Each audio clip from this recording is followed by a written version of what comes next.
ஒரு நோன்பின் கூலி நமக்கு தெரியுமா? யாருக்காவது தெரியுமா? ஒரு நோன்பு வச்சா என்ன கூலி?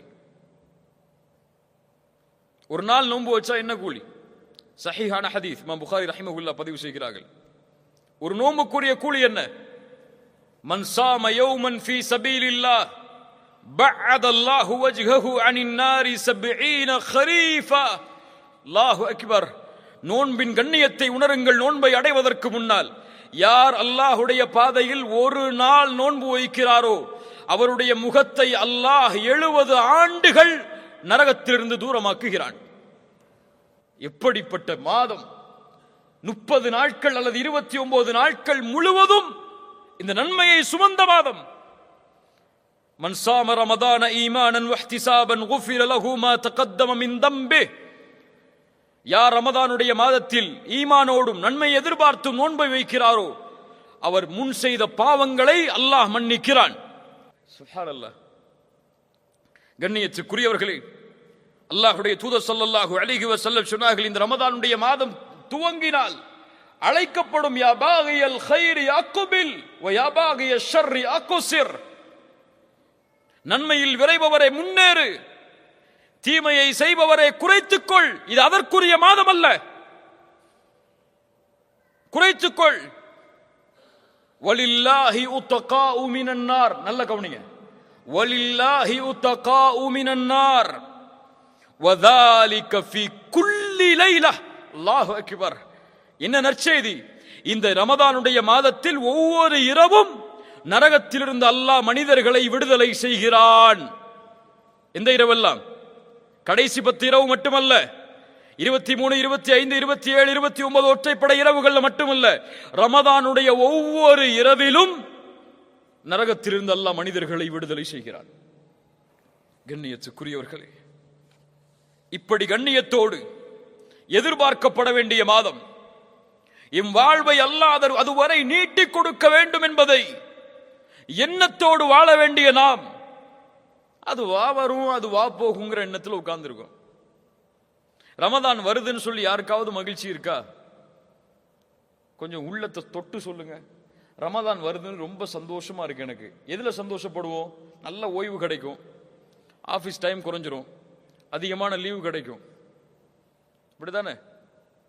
நன்மையை அடையப் போகிறோம், நன்மையில் முன்னேறப் போகிறோம், நரக விடுதலையை அடையப் போகிறோம், அல்லாஹ்வுடைய அருள் கிடைக்கக்கூடிய மாதம் எமக்கு முன்னால் வருகிறது என்ற ஒரு எண்ணம் யாருக்காவது இருக்கா?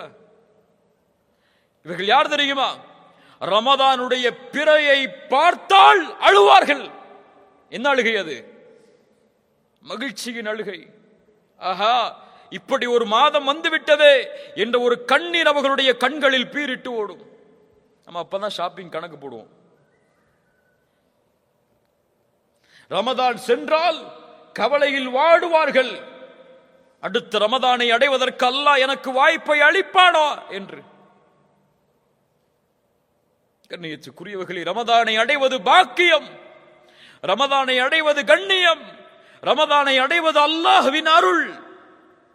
யார் அதை பாதுகாத்தார்களோ அவர்கள் பாதுகாக்கப்படுவார்கள். யார் வீணடித்தார்களோ அல்லாஹ் அவர்களை பாதுகாக்கட்டும், அவர்கள் வீணடிக்கப்படுவார்கள்.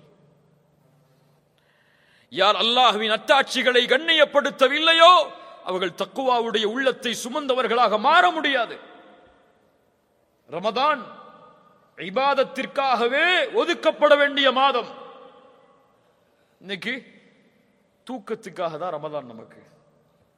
இல்ல மாஷா அல்லாஹ், அல்லாஹ் பாதுகாத்தவர்களை தவிர. கண்ணியத்துக்குரியவர்களே, இந்த ரமதானுடைய மாதம் நன்மைகளின் மாதம்.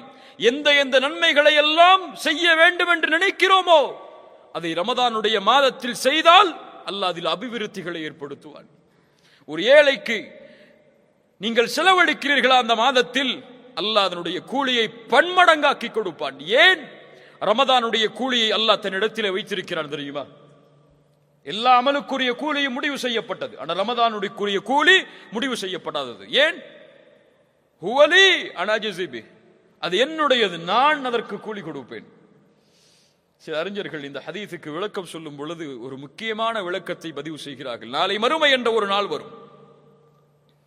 அந்த நாளில் அல்லாஹ்வுடைய ரஹ்மத் வெளிப்பட்டால் மட்டுமே பாவம் செய்த எல்லோரும் மன்னிக்கப்பட்டு சொர்க்கம் நுழைய முடியும். ஒன்னு நினைச்சுக்கோங்க, மனசுல ஆழமா பதிய வச்சுக்கோங்க. எம்முடைய கடைசி பாவம் மன்னிக்கப்படாத வரை சொர்க்கம் நுழைய முடியாது. சொர்க்கம் யாருக்குரிய பூமி? சுத்தமானவர்கள் வாழக்கூடிய பூமி. அந்த பூமியில் கடுகளவு, ரொம்ப கடுகளவு பாவம் உள்ளவன் கூட நுழைய முடியாது. அந்த பாவமும் மன்னிக்கப்பட்டால்தான் சொர்க்கம். அதுல என்ன சொர்க்கம் கிடையாது. அப்படி அல்லாஹ் பாவங்களை மன்னித்து வரும் பொழுது, ஒரு அடியான் நன்மைகளை செய்தவன், அவன் செய்த பாவங்களால், படைப்புகளுக்கு செய்த பாவங்களால் நன்மைகள் எல்லாம் பிரித்து கொடுக்கப்பட்டு சொர்க்கத்துக்கு போறதுக்கு நன்மை இல்லைன்னு இருக்கும்போது, அல்லாஹ் ரப்புல் ஆலமீன் அவனுடைய அருளை வெளிப்படுத்த நாடினால் இந்த ரமதானுடைய கூலியில் வெளிப்படுத்துவான். எவ்வளவு நாடுறானோ அவ்வளவு கொடுப்பான். ஆனா அல்லாஹ் எவ்வளவு நாடுகிறானோ அவ்வளவு கூலியை அவனுக்கு கொடுப்பான். அல்லாஹ்வுடைய ரஹ்மத் எனக்கு வேணும்னு நம்பிக்கை இருந்தால் இந்த ரமதான் இது எம்மை இன்ஷா அல்லாஹ் சொர்க்கத்திலே நாம் நுழைவதற்கு ஒரு காரணமாக அமைத்து தரும்.